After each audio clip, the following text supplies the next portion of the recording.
मेरा एक सीधा सवाल है इस देश के हुक्मरानों से, कांग्रेस पार्टी का एक आम कार्यकर्ता होने के चलते, कि ऐसी कौन सी ऐसी नीति है कि देश गरीब हो रहा है। हमारा आर्थिक आंकड़ा हमको बताता है कि देश में सबसे ज्यादा बेरोजगारी है आज के वक्त में। कोई ऐसा सेक्टर नहीं है जहां बेरोजगारी सर चढ़ करके बोल नहीं रही है। आप तमाम सर्वे उठा करके देख लीजिए, लगातार अमीर और गरीब की खाई बढ़ती जा रही है।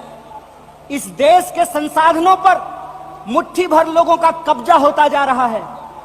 वैसी परिस्थिति में जो देश की संकल्पना है, जिसको महात्मा गांधी ने देखा है, जिसको मौलाना अबुल कलाम आजाद ने देखा है, जिसको सुभाष चंद्र बोस ने देखा है, जिसको श्रीमती इंदिरा गांधी ने देखा, जिसको स्वर्गीय राजीव गांधी ने देखा, जिसको इस देश की संविधान ने इस रूप में वर्णित किया है कि देश देश के लोगों से बनता है। जब देश देश के लोगों से बनता है तो आप मुझे बताइए कि देश कैसे गरीब हो रहा है और देश के दो चार पूंजीपति कैसे अमीर हो रहे हैं। यह कौन सी ऐसी जादू की छड़ी है जो मौजूदा सरकार चला रही है। आप मुझे बताइए कि आम लोगों की आमदनी घटती जा रही है और देश के एक दो पूंजीपति दुनिया के अमीरों की सूची में जाकर के शुमार हो जाते हैं। मैं यहां यह बात स्पष्ट कर देना चाहता हूं, हमारी पार्टी अमीरों के खिलाफ नहीं है, हमारी पार्टी पूंजीपतियों के खिलाफ नहीं है, हमारी पार्टी उद्योग धंधों के खिलाफ नहीं है, हमारी पार्टी उद्योगपतियों के खिलाफ नहीं है। लेकिन हम ऐसा देश नहीं चाहते हैं जहां आम लोगों के पास रोटी नहीं हो और प्रधानमंत्री के पास चलने के लिए 8,500 करोड़ का विमान हो।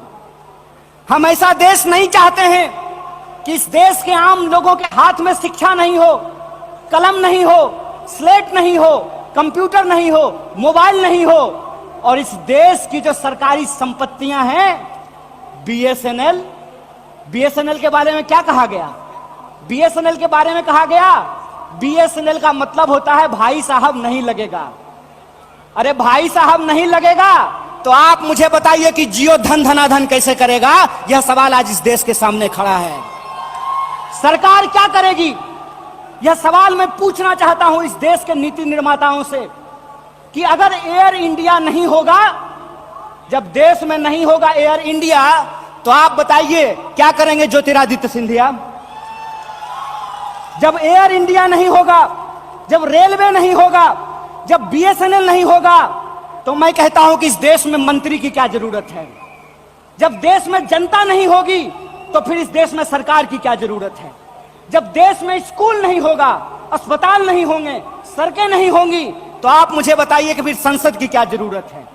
इस देश की जो पूरी की पूरी संकल्पना है, उस संकल्पना को आज एक बार फिर से कांग्रेस के राष्ट्रीय महाधिवेशन में पुनर्विचारित करने की जरूरत है। देश का मतलब होता है देश में रहने वाले लोग।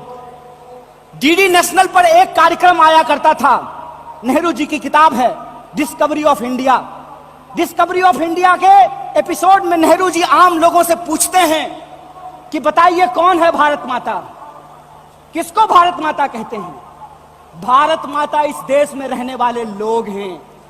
जब हम भारत माता की जय बोलते हैं तो भारत माता की जय बोलने का मतलब है इस देश के 140 करोड़ लोगों की जय। और 140 करोड़ लोगों की जय का मतलब है कि 140 करोड़ लोगों के हाथ में पढ़ाई हो, 140 करोड़ लोगों के हाथ में काम हो, 140 करोड़ लोगों के लिए रोजगार की व्यवस्था हो, 140 करोड़ लोगों के लिए इलाज की व्यवस्था हो, 140 करोड़ लोगों के लिए चलने के लिए सड़कें हो, गाड़ियां हो, रेलवे हो, हवाई जहाज हो। और आपने देखा कि देश में कुछ लोग लोकतंत्र को अपनी बपौती समझ लिए हैं। अभी जब मैं हवाई जहाज की बात कर रहा था तो मुझे दिल्ली एयरपोर्ट याद आ गया। दिल्ली एयरपोर्ट पे भारी जो है सिक्योरिटी फोर्स आई थी हमारे एक नेता को गिरफ्तार करने के लिए।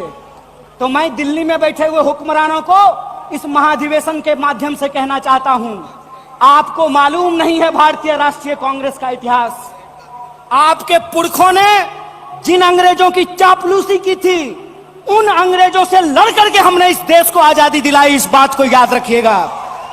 ना आपके जेल से डरेंगे, ना आपके मुकदमे से डरेंगे, ना आपकी लाठियों से डरेंगे, ना आपकी गोलियों से डरेंगे। भारतीय राष्ट्रीय कांग्रेस इस देश की पार्टी है और इस देश के हकूक के लिए लड़ती रहेगी। इस बात को याद रखिएगा। और आज के समय में जो आर्थिक लूट की नीतियां चल रही हैं कि प्राइवेटाइजेशन ऑफ प्रॉफिट और सोशलाइजेशन ऑफ लॉस, फायदा होगा तो अदानी का और नुकसान होगा तो एलआईसी का, ये हम नहीं चलने देंगे। इस बात को आप याद रखिएगा।